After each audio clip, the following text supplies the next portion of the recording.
you and Vice have this very good dynamic sa It's Showtime. So, how does it feel to be part of the red carpet premiere for his movie?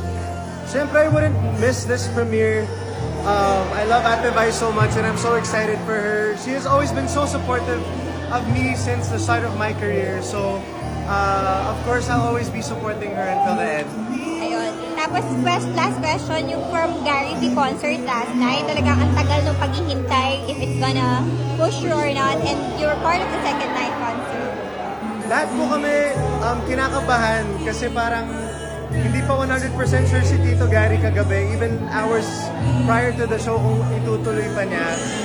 Pero, parang we snapped out of it.